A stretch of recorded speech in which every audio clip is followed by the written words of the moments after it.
pengerusi ataupun moderator kita pada kuliah Duha pagi ini, Hajah Nun Ismail, seterusnya para penonton, para pendengar, rakan-rakan sahabat pencinta Al-Quran yang dirahmati dan dikasihi Allah Subhanahu Wa Taala sekalian. Apa khabar semua pada pagi ini, pada hari Minggu hari ini ya? Saya doakan mudah-mudahan semua kita yang berada dalam majlis kita pada pagi ini semuanya masih berada dalam keadaan sihat, masih bersemangat. Yang paling penting kita menjadi hamba Allah yang sentiasa bersyukur kepada Allah Subhanahu Wa Taala. Baik, sebentar tadi dalam tempoh 2 hingga 3 minit saya sempat masuk juga dalam kuliah yang para jemaah baru sebentar tadi habis dan belum habis nafas membaca surah Al-Asr dan juga tasbih kifarah. Kita teruskan lagi kuliah pada pagi ini dengan sambungan kitab kita berkaitan dengan kitab Adabul Mufrad, berkaitan dengan adab terhadap Allah, terhadap makhluk-makhluk yang lain. Dan saya cukup merasa terharu dan juga merasa bersyukur kepada Allah Subhanahu Wa Taala kerana di sini hajah-hajah para penonton pendengar membuktikan kecintaan kepada ilmu ini bukan hanya terlakar pada nama persatuan sahaja pencinta Al-Quran, tetapi diterjemahkan dalam tindakan, dalam kelakuan dan juga dibuktikan dengan program yang kita laksanakan saban hari dan minggu. Mudah-mudahan ianya berterusan, ianya menjadi istiqamah dan kita minta juga apa yang kita pelajari, apa yang kita sama-sama bincangkan dalam kuliah kita ini benar-benar memberi manfaat. Benar-benar memberi manfaat. Ia bukan sekadar rutin, ia bukan sekadar dalam jadual. Yang kita nak sungguh-sungguh minta kepada Allah Subhanahu Wa Taala antara lainnya ialah ilman nafi'ah. Ya Allah, kurniakan kami iman yang benar, keyakinan yang benar, ilmu yang bermanfaat, rezeki yang baik, dan amalan yang kau terima ya Allah. Mudah-mudahan kita minta kepada Allah dengan ketulusan, dengan kebaikan ilmu Allah Subhanahu Wa Taala ini menjadikan ianya bermanfaat kehidupan kita di dunia maupun di akhirat insya-Allah. Baik, jemaah muslimin, muslimat yang dirahmati Allah Subhanahu Wa Taala, kalau sahabat-sahabat boleh lihat di sinilah ya, saya ada sharekan dalam skrin kita sambungan kitab Adabul Mufrad kita yang kita terhenti hampir saya ingat dalam 2 ataupun 3 minggu lah. Sebab tarikh bulan lepas yang saya pergi, bulan ni sebenarnya pergi umrah ni bulan 9 lah kita pergi hampir 3 minggu lah kita terhenti, dan dalam pertemuan kita yang lalu kita ada bincang berkaitan dengan tazkirah ringkas dan juga membaca beberapa surah yang kita ambil sedikit istifadah pengajaran daripada beberapa surah kita baca, antaranya kita baca surah As-Sajdah, surah Al-Mulk dan juga surah Al-Waqi'ah. Baik, jadi pada pagi ini kita akan teruskan sambungan kuliah duha kita di muka surat yang ke-34, masih berkaitan dengan berbakti, berbuat baik kepada ibu dan ayah. Dan kita sambung perbincangan kita pada pagi ini di bawah bab yang berikutnya, iaitu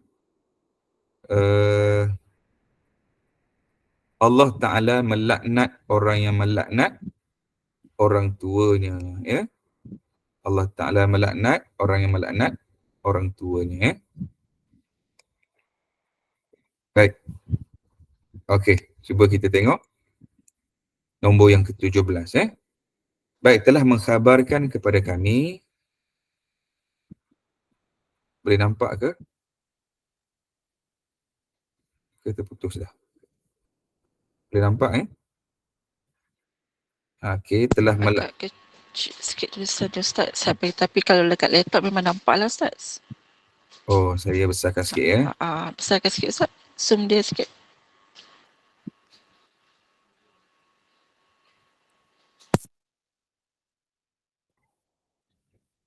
Okey. Okey, saya dah besarkan sikit dah ni. Sekejapnya.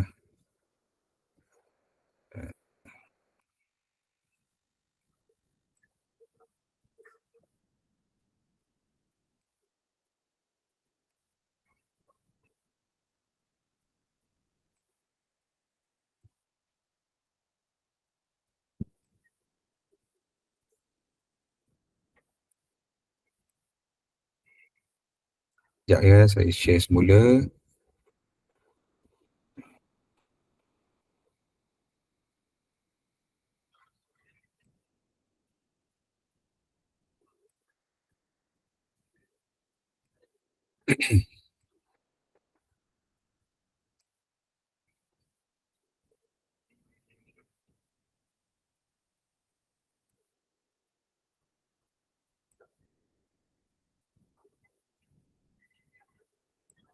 Saya tutup dulu yang ni.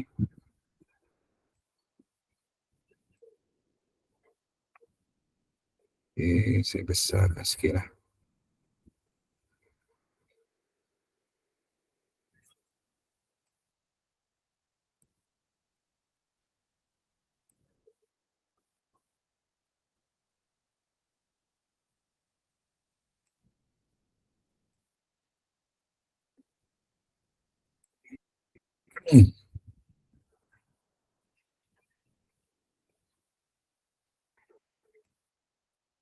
Okey, dah nampak besar sikit tak? Okey, boleh Ustaz nampak? Jelas. Okey, baik. Terima Okey, ya. kasih. Okey, saya akan bacakan terus ya. Baik, Allah Subhanahu Wa Taala melaknat orang yang melaknat kedua orang tuanya. Telah mengkhabarkan kepada kami Amr bin Marzuq, dia berkata, telah mengkhabarkan kepada kami Syu'bah bin Qasim bin Abi Bazzah dari Tufail, dia berkata, satu hari ketika Sayyidina Ali ditanya, apakah Rasulullah SAW memberikan sesuatu yang khusus yang tidak diberikan kepada manusia? Ali menjawab, beliau tidak memberikan sesuatu yang khusus kepada kami, sebagaimana juga kepada manusia, kecuali yang terdapat dekat pedangku ini. Jadi Ali pun keluarkan satu lembaran, di dalamnya ada satu kalimat yang termaktub, kalimat apa? Iaitu la'anallahu man dhahaba li ghairillah wa la'anallahu man saraka manal ard wa la'anallaha man la'ana wa la'anallahu man la'ana walidah wa la'anallahu man awa muhdithan. Ada satu kalimat yang dikeluarkan oleh Sayyidina Ali radhiyallahu anhu, berkaitan apa dia? Iaitu Allah Ta'ala melaknat orang yang menyembelih bukan kerana Allah. Maksud dia, ada orang dikorbankan haiwan dia, sembelihan dia sembelih kambing ke, dia sembelih lembu ke, bukan dengan tujuan ikhlas ataupun semata-mata kerana Allah, tapi kerana makhluk ataupun selainnya. Allah laknat orang macam ni. Yang kedua, Allah laknat orang yang mencuri batas tanah. Ini juga penting juga. Terutamanya kita ni yang hidup hari ni, yang melakukan urus niaga, muamalat, tukar hak milik tanah, pembahagian tanah adik-beradik, harta wasiat, waris dan sebagainya. Kadang-kadang kita ni ambil ringan sangat, kan? Oh, siapa je 1-2 inci ni, adik-beradik je, tak kira sangat pun. Jangan main. Ini Allah laknat orang yang mencuri batas tanah, dan Allah melaknat, ini penting, Allah melaknat orang yang melaknat kedua orang tuanya. Dan yang terakhir, Allah Ta'ala melaknat orang yang melindungi orang yang melanggar hukum Allah Subhanahu Wa Ta'ala. Jadi 4 kategori ini dalam hadis ataupun pesanan yang disebutkan oleh Sayyidina Ali radhiyallahu anhu pada kita ni benar-benar berkait dengan tajuk yang kita bincangkan daripada awal lagi dulu, iaitu kita bukan hanya dituntut untuk buat baik, kita bukan hanya dituntut untuk berbakti, menghargai sumbangan, sentiasa bertanya khabar. Ingat tak kita pesan dulu kan, hari ni ataupun dah berapa hari dah kita hubungi mak ayah kita yang masih ada di kampung ataupun yang dekat dengan kita, menziarahi mereka, memberikan kata-kata yang baik kepada mereka, mendoakan. Ingat tak kisah sahabat dulu kan, dia bagi salam, sebelum dia bermusafir, dia mendoakan. Mak, kan? Saya doakan Allah Ta'ala berikan kesihatan yang baik pada mak. Berikan kemudahan mak untuk beribadah kepada Allah. Kan? Murahkan rezeki mak. Kan? Duduk depan-depan dia. Dan sahabat itu pula, bila dia nak keluar pun mak dia kata, beri salam juga kepadanya. Dan mak dia juga mendoakan Allah. Doa secara langsung tu, depan kan? Ini yang kita kebaikan saling doa mendoakan kebaikan.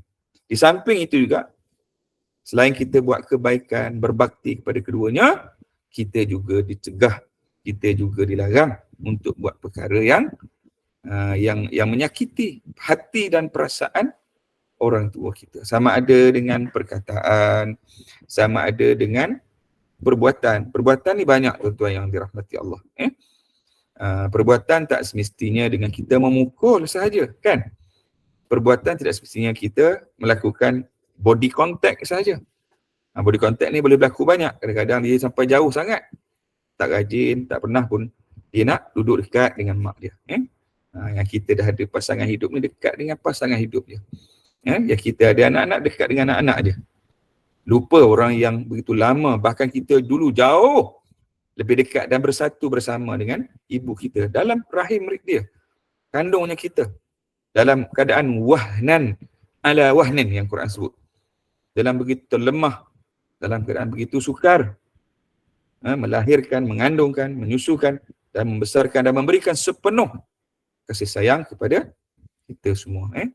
Bahkan dalam tajuk yang kita bincang pada hari ini, bukan hanya kita menyakitkan mereka dengan anggota tubuh badan kita, yang kadang mimik muka kita, lerik mata kita pun kena jaga juga, kan? Bila mata yang duduk depan mak ayah ni, mata yang redup, mata yang melihat mereka dengan penuh kasih sayang. Walaupun kita tahu mata kita ni jenis tengok orang secara fokus ke, kan? Tenung orang dalam-dalam ke, tetapi tidak untuk apabila kita berada di hadapan orang tua, orang yang paling kita wajar dan letak keutamaan dan penghormatan yang tinggi di atas muka bumi Allah Subhanahu Wa Taala. Apatah lagi dalam konteks kita bincang pada pagi ini, tak boleh sama sekali kita melaknat. Kan kita dah bincang sebelum ni, ada beberapa jemaah tanya ustaz, macam mana mak saya yang kadang-kala dia tidak tunjukkan keadilan dia, kadang-kala ada kelemahan-kelemahan tertentu di sisi dia. Sikap kita, walau bagaimanapun kelemahan, kekurangan yang ada pada mak kita, ayah kita, bukan menjadi alasan. Bukan menjadi alasan ataupun dalil untuk kita berlaku zalim. Apatah lagi laknat kepada mereka. Kerana laknat Allah akan kembali kepada kita. Ini kita harus fahamilah. Terutama kita ni yang sudah pun berada di peringkat umur yang dah lebih 40 ni. Kita dah ajar doa dulu. Orang yang umur 40 ni ada doa ni berkait dengan orang tua dia. Rabbi auzi'ni an ashkura ni'mataka allati an'amta alai wa ala walidai. Tu. Ya Allah, rezekikan aku, ya Allah, nikmat untuk aku bersyukur padamu, ya Allah. Dah peringkat umur macam ni bukan peringkat nak main layan perasaan, emosi lagi dah. Peringkat umur 40 ke atas kita ni, Allah dah beri, kata bonus umur 40 ni kesedaran kepada kita supaya kita banyak berfikir untuk berbuat kebaktian. Masuk umur 40 ni, sudah mula kita memikirkan soal nak bertaubat kepada Allah. Tentang apa sumbangan yang aku boleh beri dah. Kerana umur 40 ni keluarga aku dah selesai dah ni, 50 ni kan. Kereta dah habis bayar kan. Setengah-setengah orang pun rumah tak ada komitmen sangat. Kerja pun dah stabil. Tu orang tua tu dah stabil ke belum tu? Yang selama ni kita banyaknya beri tumpuan pada keluarga kita kan. Anak-anak, suami dan isteri mungkin. Kerjaya apatah lagi. Rabbi auzi'ni an ashkura ni'mataka li. Kau beri nikmat banyak dah kepada ya Allah. Selesa sangat dah sekarang. Mak aku tak selesa-selesa lagi. Ayah aku belum selesa lagi. Rumahnya masih atapnya bocor. Rantainya masih keput. Bilik airnya pun masih usang. Dia pun tak pernah dapat makan semewah aku makan. Pagi ni cuba tanya, apalah agaknya santapan mereka di kampung dah? Mungkin masih makan dengan ubi kayu ataupun ikan masin, walaupun itu merupakan satu selera dan kenikmatan bagi mereka, kan? Tapi kita kadang-kala dalam masa seminggu santapan hotel kita makan, kan? Nak tanya makan kat mana? Santapan pagi saya dengar ada orang makan sampai beratus-ratus, kan? Mewahnya kita, kan? Lepas tu ambil gambar tunjuk kat mak pula tu, kan? Sedapnya makan ni, kan? Meniti saya mata kawan ni, meniti saya mata orang tua di kampung ni, kan? Kadang dia seronok tengok anak-anak dia bahagia, tetapi alangkah baiknya kalau kita sendiri yang boleh berkongsi kebahagiaan yang kenikmatan yang kita miliki untuk kita juga memberikan yang terbaik untuk mereka. Bagaimana kisah-kisah yang telah kita bincangkan sebelum ni, antaranya Uwais Suqarni. Tuan-tuan, kita imbau balik bagaimana hebatnya pengorbanan manusia orang tak kenal atas dunia, tapi popular, terkenal di langit, di kalangan para malaikat Allah, yang Nabi sendiri menyebutnya Uwais orang yang menggembala kambing, orang yang miskin tetapi hatinya kaya, tetapi imannya tinggi, pengorbanan yang begitu hebat. Apalah kita yang bukan sebagai seorang gembala kambing, apalah kita yang hari-hari mungkin mengaji, kan? Lagilah kita nak doa kepada Allah supaya Allah beri kesempatan ini untuk kita berbakti kepada orang tua kita, insya-Allah.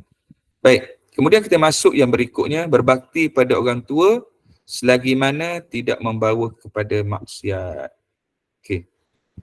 Baik, saya baca terus kepada hadis. Hadis ni agak panjang, tuan. Saya akan baca. Ausani Rasulullah sallallahu alaihi wasallam bi tis'in. Telah berwasiat kepada kami oleh Nabi sallallahu alaihi wasallam dengan 9 wasiat. Apa dia? Nabi kata yang pertama, la tusyriku billahi syai'a wa in quti'at aw hurriqat wa la tatrukanna as-salata al-maktubata muta'ammidan wa man tarakaha muta'ammidan bari'at minhu adh-dhimmah wa la tashrabanna al-khamr fa innaha miftahu kulli syarr wa ati' walidayk. Wa in amaraka an takhruja min dunyaka fakhruj lahuma wa la tanaza'anna wulatul amr wa in raita annaka anta wa la tafrir min az-zafaf wa in halakat wa farra ashabuk wa anfiq min tulika ala ahlik wa la tarfa' asaka an ahlik wa akhfihim fillahi azza wa jal. Ni hadis sahih daripada siapa ni? Diriwayatkan oleh Muslim dalam bab korban dan juga Ahmad dan juga Imam Baihaqi. Apa maksud dia ni, tuan-tuan? Kita tengok. Nabi SAW mewasiatkan kepada aku 9 perkara. Apa yang pertama? Yang Nabi pesan, jangan syirik Allah dengan sesuatu pun. Jangan menyengutukan Allah. Jangan mengada-adakan selain daripada Allah. Kita ni bagus dah, semayang beriman dengan Allah. Habis kuliah pergi jumpa Tok Boma, jumpa pawang, jumpa ambil azimat, ambil tangkal. Tak boleh. Apatah lagi mensyirikkan dengan berhala-berhala yang lain. Ini dosa besar. Dosa besar. Jangan syirik kepada Allah. Ini pesan pertama Nabi. Yang kedua, walaupun engkau ni dipenggal ataupun dibakar, nak tunjukkan walaupun kita diseksa sekemana pun, tetap berpegang teguh dengan akidah Islam. Siapalah kita kalau kita nak banding dengan Sumayyah, suaminya Yasir, anaknya Ammar, kan? Bagaimana Sumayyah ditusuk tombak daripada atas belakang dia keluar di kemaluan dia. Bagaimana si suaminya Yasir diikat sebelah kaki, ditarik dengan kuda, diikat sebelah kaki lain, diikat pada sebelah kuda yang lain. Dan ditepuk dan dilarikan kuda itu sehingga ditarik kedua kaki yang diikat tadi.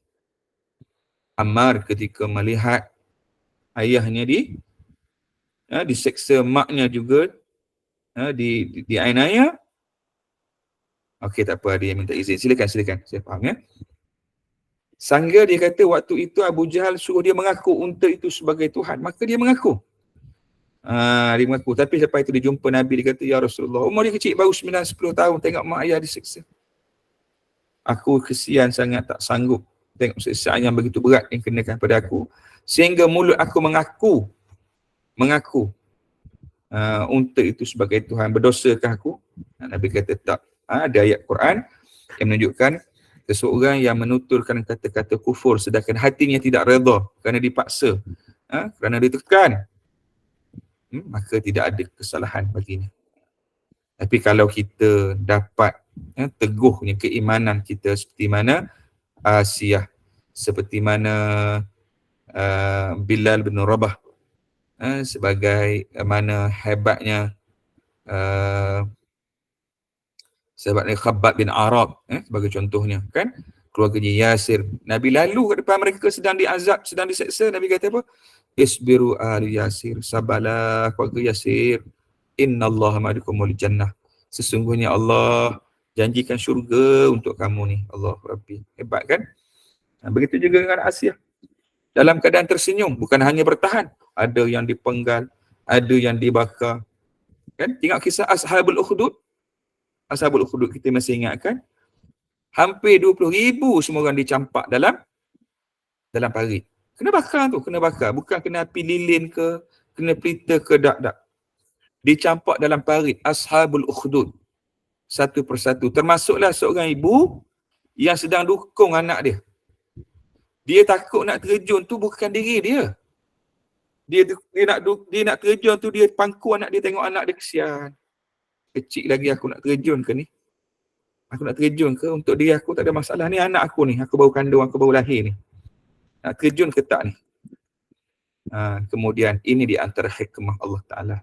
Dalam sebagian riwayat kata inilah budak yang keempat atas muka dunia. Sebagian riwayat kata ini budak yang ketiga yang berkata-kata. Kata kat mak dia, wahai mak, terjunlah. Janganlah takut akan diriku ini. Allah tunjukkan hikmah. Budak kecil atas riba, terjunlah. Atas dasar apa? Kerana keyakinan, keteguhan, akidah kepada Allah Subhanahu Wa Taala. Tapi hari ini kita cukup risau kan? Orang hari ini boleh keluar daripada Islam. Syirik kepada Allah tak tunggu nak kena ukut. Ya? Tak tunggu nak kena paksa. Kadang-kala mereka ini boleh sahaja. Tak apa, Puan Latifah silakan ya.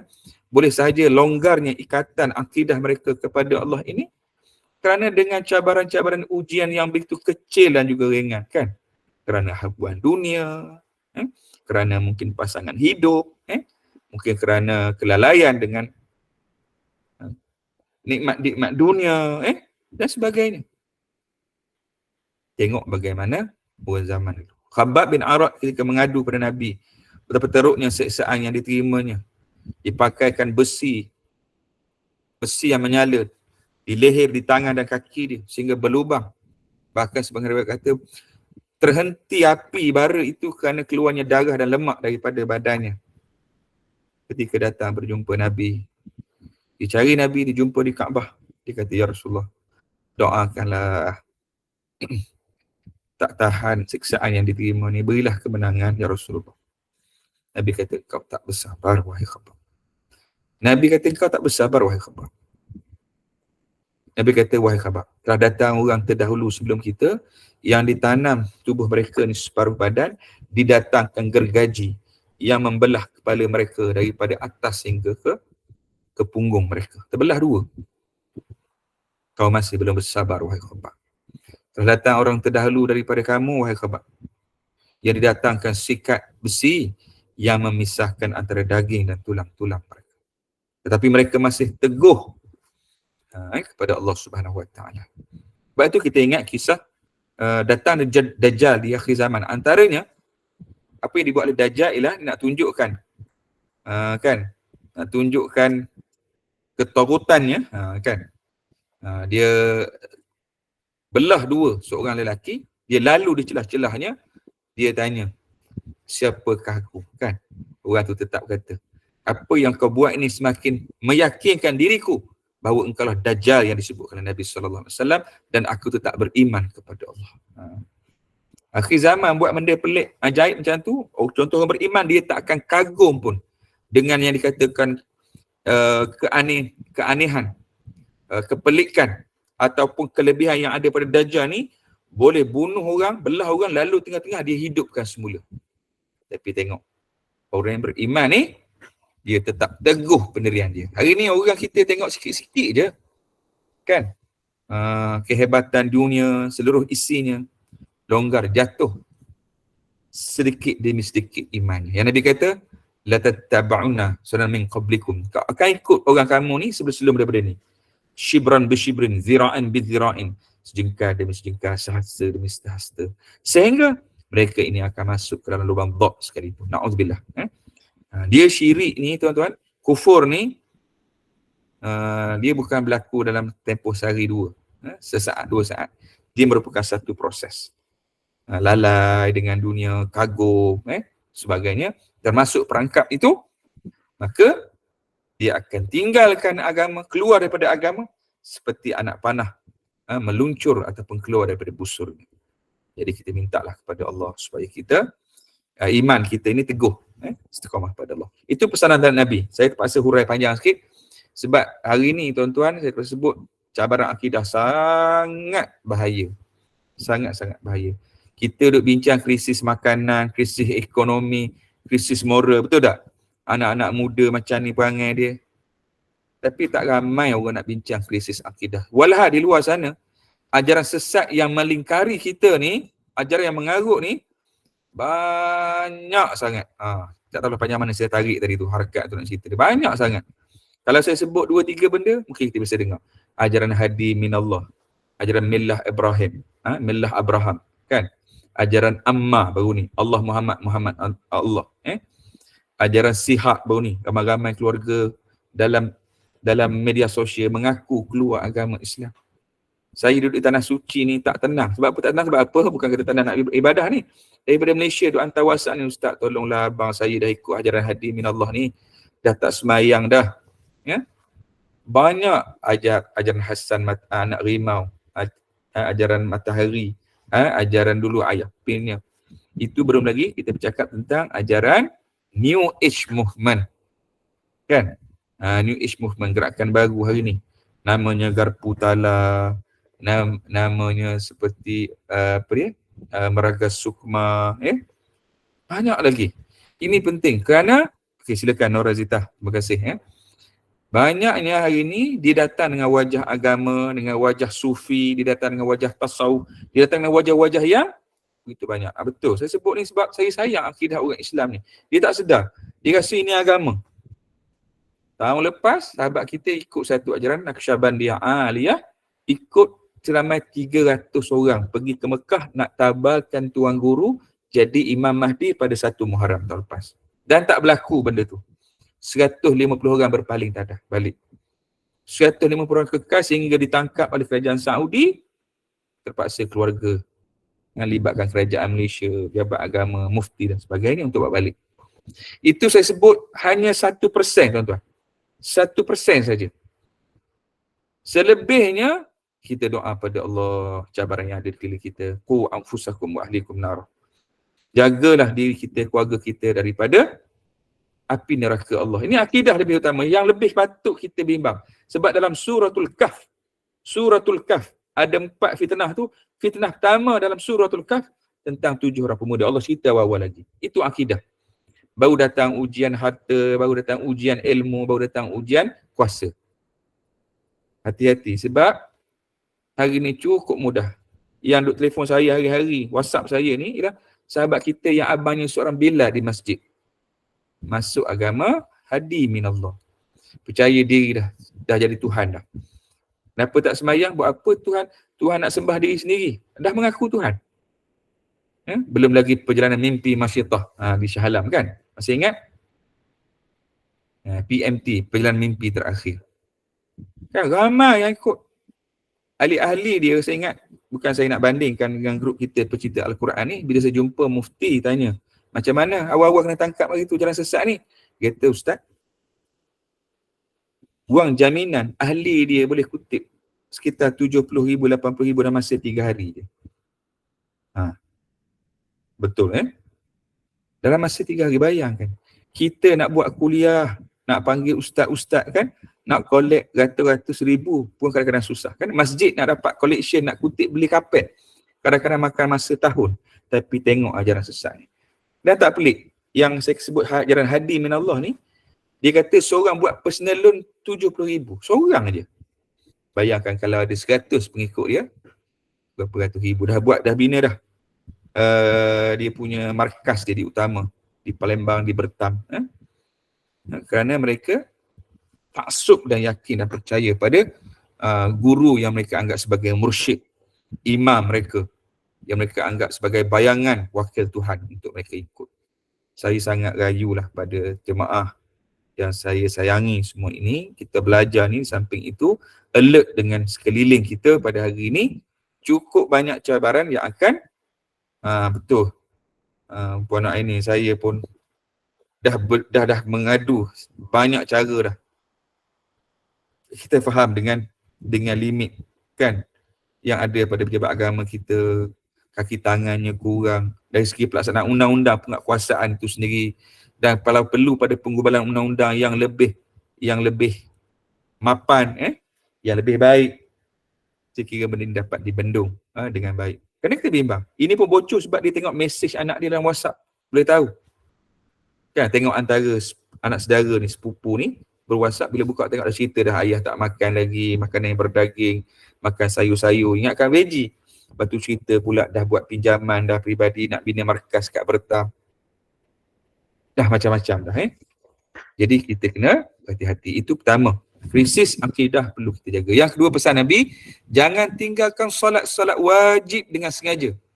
Sebab Nabi kata siapa tinggal dengan sengaja, dia terbebas terlepas daripada perlindungan Allah. Jaga. Solat ni, kena cerita tuan-tuan, panjanglah. Penekanannya dalam Al-Quran, wasiat Nabi, bahkan di akhir kalam Nabi, di atas ribaan Aisyah radhiyallahu anha, yang selain Nabi sebut ilar rafiqil a'la, kesisi yang maha tinggi, ialah apa dia? Nabi pesan ilas salah. Oh, dah meninggal ya? Pengasas bila mimpi terakhir. Terima kasih Puan Hanita. Mudah-mudahan Allah ampunkan dosanya dari tempat bertaubat kepada Allah. Dan jangan pelik kalau pengikut-pengikutnya juga masih ada aktif. Kalau pengikut yang sebahagian dulu ni, yang pernah kerajaan gazetkan dah seperti Al-Arqam, minta maaf saya terpaksa sebut sini ya, dah berapa kali dah buat dalam depan media, kan? Bertaubat, tapi masih ada lagi yang beramal secara rahsia-rahsia, yang beramal secara tertutup. Banyak sangat hari ni kan. Yang bina perkampungan ni kat Selangor dengan Perak ni banyak. Mereka bergerak atas nama NGO. Mereka bergerak atas nama kumpulan-kumpulan tertentu dan berselindung. Orang kita tak perasan benda ni. Sangat baik. Doakanlah saya kerana sahabat-sahabat diberi kekuatan, sama ada usaha secara individu, secara NGO yang kita usahakan, dan juga dengan pejabat-pejabat agama. Selain kempen-kempen kita di masjid dan surau untuk memberi kesedaran pada masyarakat hari ini. Anak-anak muda pula lain, dia tengok dalam internet hari ini. Apa yang dia baca daripada liberal, apa yang dia baca daripada sekular, apa yang dia baca daripada agama-agama yang menganggap agama ini sama. Cukup banyak hari ini. Cukup banyak hari ini. Yang nak berniaga, nak untung, kan? Nak bersegi ekonomi. Guna kaedah-kaedah seperti menyebut-nyebut, kan, feeling of prayer, pernah dengar tak kan, perasaan kalau nak kaya disebut-sebut, dan di kempen ditambah pula dengan tunjukkan wang berkepul-kepul duit atas meja, tunjuk kereta-kereta mewah, tarikan ditarik sikit-sikit, akhirnya tidak ada keyakinan akan rezeki itu datang daripada Allah. Orang yang nak sihat begitu juga, percaya pada bomba-bomba pawang yang mengarut ini, yang akhirnya membawa kepada kesan kepada akidah yang kita risau. Jadi saya sebut ni tuan-tuan, saya ulang berkait ni sebab dia sedang berlaku di keliling kita. Bukan nak takut-takutkan, sebab dia satu realiti saya nak sebut ni. Saya minggu lepas di sekitar kat rumah saya diedarkan buku Suhuf Abraham. Saya rasa sebahagian tuan-tuan pun mungkin dapat juga. Dan dah masuk dalam akhbar pun seminggu dua lepas. Di beberapa negeri yang lain. Diedarkan oleh orang yang berpakai tudung, yang berjubah, yang berkopiah, letak di mas tahfiz tertentu. Buku ajaran apa? Buku ajaran Millah Abraham. Tajuk muka depan seolah-olah macam tak ada masalah pun. Ulama pun juga main peranan juga kan. Yang menyeru kepada dunia. Ulama ada dua jenis. Ulama dunia dan ulama akhirat. Ulama yang amanah dengan ilmunya dan ulama yang memuja dunia, yang mengharapkan redha manusia bukan redha Allah. Kan? Kadang-kadang tak sanggup nak cakap benda betul. Sebab apa? Nak dapat redha jemaah ataupun orang bawahan dia suka dengar benda-benda yang menyenangkan hati. Bukan sesuatu benda yang Allah Ta'ala suka dan Rasulullah suka untuk kita buat. Jadi kalau kita ada jumpa sebahagian orang yang menyeru kepada dirinya, mengangkat dirinya, kumpulannya, bukan menyanjung mengangkat Allah dan Rasul, maka kena berawaslah. Ingat orang ini tidak amanah dengan ilmu. Dia nak jaga diri dia, bukan nak jaga agama Allah Subhanahu wa Ta'ala. Na'udzubillah. Takut tak ada cari makan. Pun ada ulama cari makan. Saya ingat katanya almarhum Profesor Dr. Siddiq Fadil dalam satu forum, dia kata ulama dulu dia kata punya umat. Orang mengikut dia kerana ilmunya, kerana amanahnya. Tapi banyak orang hari ni ulama yang punya majikan, bukan punya umat, kan? Dia bercakap kerana apa majikan suruh. Apa orang suruh, kan? Bukan atas dasar ilmu dan amanah. Moga Allah Ta'ala peliharalah kita semua dengan ilmu dan amanah yang Allah berikan, kita dapat sampaikan apa yang Allah suruh. Bukan kerana apa yang manusia redha, tapi Allah dan Rasul redha apa yang kita sebut dan kita ucapkan, insya-Allah. Jadi kita balik semula kepada wasiat Nabi. Jangan syirik pada Allah, itu yang paling besar. Yang kedua, Nabi kata jangan tinggal sembahyang. Nabi pesan as-salah. Ingat. Kalau nak cerita dalam Quran pesanan Nabi, khutbatul wada', dalam saat Nabi nak hembuskan nafas yang terakhir di atas Ribana Aisyah radhiyallahu anha, Nabi sentiasa ungkap solat. Dan perkara pertama, bila kita dibangkitkan di mahsyar, Allah tak tanya berapa duit simpanan kita, Allah tak tanya berapa hari kita puasa, Allah tak tanya benda lain.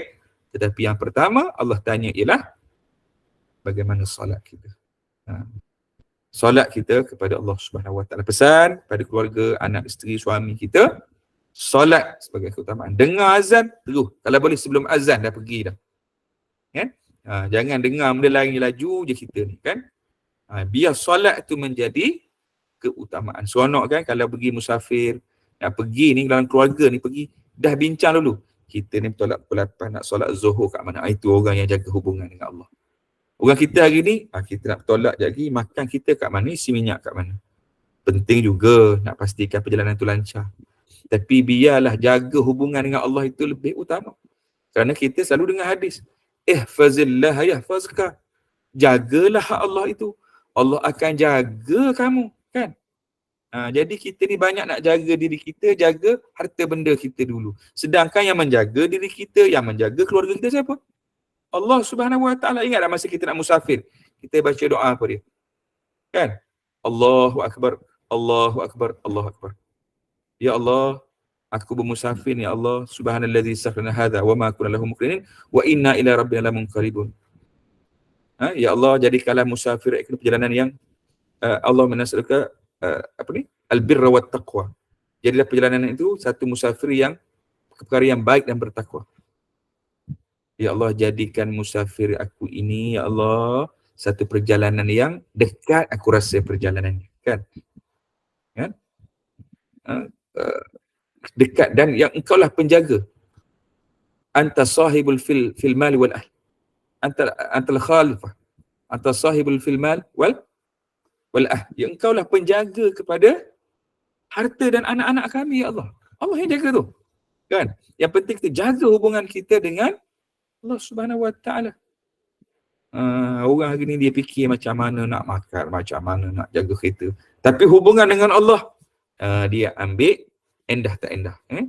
Penting. Solat, jaga hubungan kita dengan Allah. Yang ketiga, jangan minum arak kerana pintu dari segala kejahatan. Nabi sebut ni. Orang kita, orang katalah, orang kita ada orang Melayu ni, kita tak makan babi, kan? Anti sangat. Tapi yang minum arak ramai juga. Ramai ni, tuan-tuan. Pelajar saya pernah buat satu kajian pelajar tahun akhir di salah satu kedai 24 jam yang jual minuman keras ni. Dan finding dia, ini baru kajian pelajar tahun akhir. Bukan satu tesis master ataupun PhD. Pelajar degree. Dia kaji dua je, penjualan kondom dengan minuman keras. Takut saya dengar. Dia ambil sampel untuk 2 saja pusat jualan. Bukan 10, 2 je.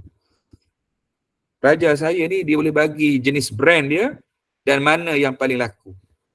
Kadang-kadang dalam masa sebulan habis stok. Di kawasan yang penduduknya majoriti Melayu Islam. Tuan-tuan, saya bagi setakat umum je. Pelajar ni siap kajian dia. Tapi apa yang kita ambil belajar sesuatu ni, tuan-tuan? Kawasan majoriti Melayu, minuman keras, dia tanya cashiernya, dia tengok, perhatikan secara observation, duduk di luar tengok, tanpa ada segan silu. Ini kawasan kajian ni separa bandar, tuan-tuan, bukan bandar betul.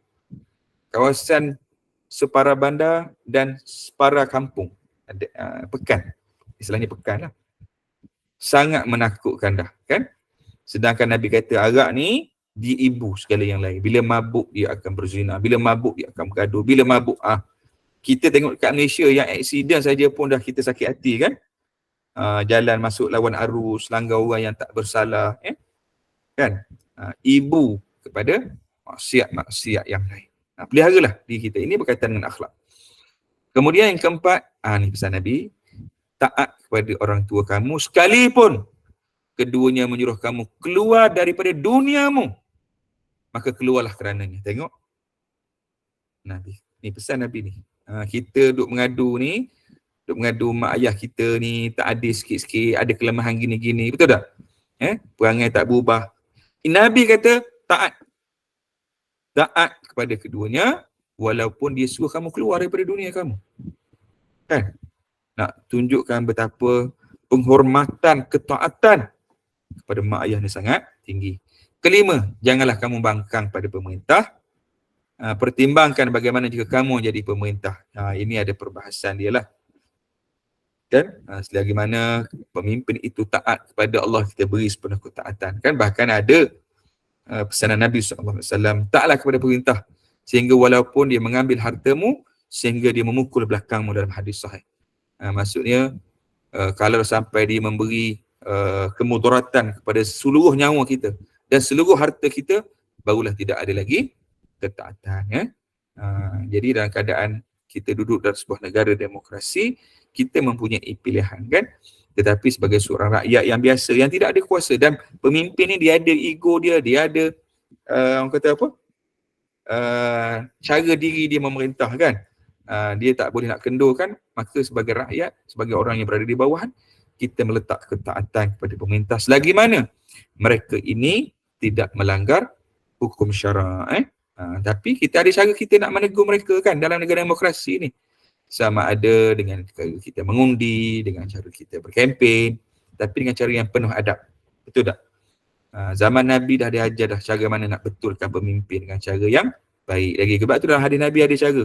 Kalau pemimpin ni dia ajakkan mereka, kalau boleh pegang tangan mereka dan dinasihati mereka. Dan itu lebih baik. Bukan kerana pemimpin, kita orang biasa pun duduk tengah ramai-ramai macam ni, orang sebut keburukan-keburukan kita depan khalayak ramai. Satu, ego dia, maruah dia akan jatuh, kan? Yang kedua, dia akan rasa terhina. Betul tak? Duduk orang ramai sebut kejahatan dia. Tapi kalau kita boleh tegur kesilapan, kesalahan seseorang dengan cara yang penuh adab dan sopan, insya-Allah hikmahnya Allah akan beri petunjuk, kan? Adapun kalau sesuatu dosa itu dibuat melibatkan kepentingan awam, kan? Harus juga ditegur secara awam juga. Tapi kalaulah seorang pemimpin tu dibuat dosa secara benda yang tersembunyi antara dia dengan Allah, jangan kita buka keaiban manusia. Kalau pesanan Nabi jangan buka keaiban diri, apatah lagi buka keaiban manusia yang lain. Ingat pesanan Nabi, sesiapa yang menutup aib seorang hamba Allah, satarallahu ila akhirah, Allah akan menutup keaibannya di hari kiamat. Itu kita kena ambil. Baik, saya habiskan wasiat Nabi. Yang keenam, jangan lari daripada medan perang walau kamu akan celaka dan teman-teman kamu pun lari. Jangan, ni hukum had ni. lari medan perang. Dan yang ketujuh, carilah nafkah untuk keluargamu selagi engkau masih hidup. Cari nafkah untuk keluarga, kan? Nabi kata tangan yang di atas lebih baik tangan yang di bawah. Seorang manusia lebih baik dia apa yang dia makan, apa yang dia usahakan daripada tangannya sendiri, kan? Jangan sentiasa mengharapkan belas kasih simpati orang lain, kan?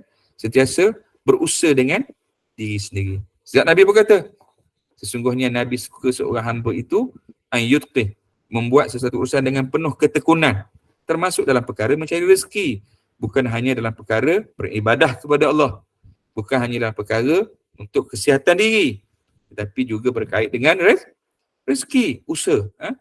Dan yang ke-8, jangan sekali-kali kamu memukul keluargamu. Jangan. Tentu pernah dengar tak riwayat mana-mana, Anas bin Malik ke, daripada Abbas ke, yang bersama dengan Nabi, Zaid bin Harithah ke, berpuluh-puluh tahun duduk dengan Nabi, ada tak cerita Nabi pukul Khadijah, Nabi jentik Aisyah? Tak ada. Betul puan. Tak boleh buka aib orang, kena tutup. Betul tak? Pernah tak dengar Nabi kata apa-apa dekat Sufiyah binti Huyai, isteri Nabi yang kecil, seorang Yahudi? Pernah tak Nabi kata-kata apa-apa pada isteri Nabi yang bernama Juwairiyah? Nabi kata apa-apa isteri Nabi yang bernama Maimunah, pada isteri Nabi yang bernama Ummu Salamah, pada Ummu Habibah? Ada ke? Pada isteri Nabi yang nama Saudah binti Zam'ah, pada isteri Nabi yang bernama Hafsah? Ada ke? Ada. Usahakan pukul. Kata-kata Nabi semuanya kata-kata yang menjadikan mereka ni rasa terhibur, mereka merasa seronok. Bahkan gelaran panggil nama pun Nabi memanggil nama yang baik, ya Humaira, kan? Ya pipi merah. Kita hari ni panggil isteri kita maknya. Mama pun segan pun nak panggil maknya je. Panggillah maknya tu. Lebih dahsyat lagi, ada setengah kita ni panggil isteri orang tua. Panggil orang tua tu, siapa datang rumah ni, kan? Dia sebut depan anak orang tua je isteri dia. Dia tak sedar yang dia sendiri pun tua juga. Tetapi kata-kata itu kadang-kadang menjadi kebiasaan, sehingga kan menjadikan hubungan antara suami dan isteri juga tidak dipupuk dengan kasih sayang. Apatah lagi memukul keluarga. Yang ke-9, ringankanlah beban mereka kerana Allah. Penting ni tolong orang ni. Kerana hadis Nabi, sesiapa yang menolong manusia, dia akan sentiasa juga berada dalam pertolongan Allah. Kan seronok kan? Kita tolong orang dalam kesusahan, pada saat itu juga Allah utuskan malaikat untuk juga menolong kita. Kan seronok tu? Kan? Tetapi kita ni sentiasa nampak benda depan mata je. Aku tolong orang rugi masa aku. Tolong orang rugi duit aku habis. Betul tak? Tolong orang rugi masa aku. Tengok kan? Tapi kita lupa yang sebaliknya yang Nabi sebut. Sesungguhnya apabila ada seorang hamba itu menolong saudaranya, sesungguhnya dia juga berada sentiasa dalam pertolongan Allah. Ingat begitu je. Kan? Siapa yang keluarkan seseorang daripada kesusahan, nanti Allah akan tolong keluarkan dia juga dalam kesusahan ketika mana dia diuji oleh Allah Subhanahu wa ta'ala. Ada 9 pesanan Nabi SAW kat sini tuan-tuan. Tetapi yang kita nak highlight kat sini ialah apa dia? Selain daripada Nabi kata jangan syirik kepada Allah, jaga akidah, antara lainnya Nabi suruh jaga solat. Yang utama juga yang kita nak beri penekanan ni, tetap taat, tetap patuh, tetap berbuat baik, tetap berbakti, tetap ke mana pun, buang segala ego, buang segala perkara-perkara lampau yang masih menebar dendam dalam diri kita ni pada orang tua kita, untuk kita berbakti kedua ni. Kerana sikap kita ialah sentiasa untuk cari kebaikan, untuk mencari peluang untuk berbakti, berbuat baik kepada kedua ni. Walaupun mungkin kita dah bincang mak tiri kan, kita dulu jaga oleh datuk kita, status dia tetap mak kita. Tengok apa yang dia kata kan, berbakti betul. Kita akan rasa nikmat ketenangan yang sangat indah, luar biasa. Itu sebut berbakti. Kalau dapat bercakap, telefon, dengar suara mereka pun, Allah Rabbi. Biarlah kita ni kalau sehari tak dapat bercakap kan, berjumpa dengan mereka, rasa satu beban yang ada pada kita tak selesai lagi hari ni. Kita boleh rindu pada anak, suami dan isteri kita kan, outstation 3-4 hari. Ada orang dia boleh biasa sebulan, 2 bulan tak tanya khabar orang tua dia. Tak ada apa-apa perasaan. Kan? Binalah kembali hubungan. Dah mungkin dia renggang satu ketika dulu.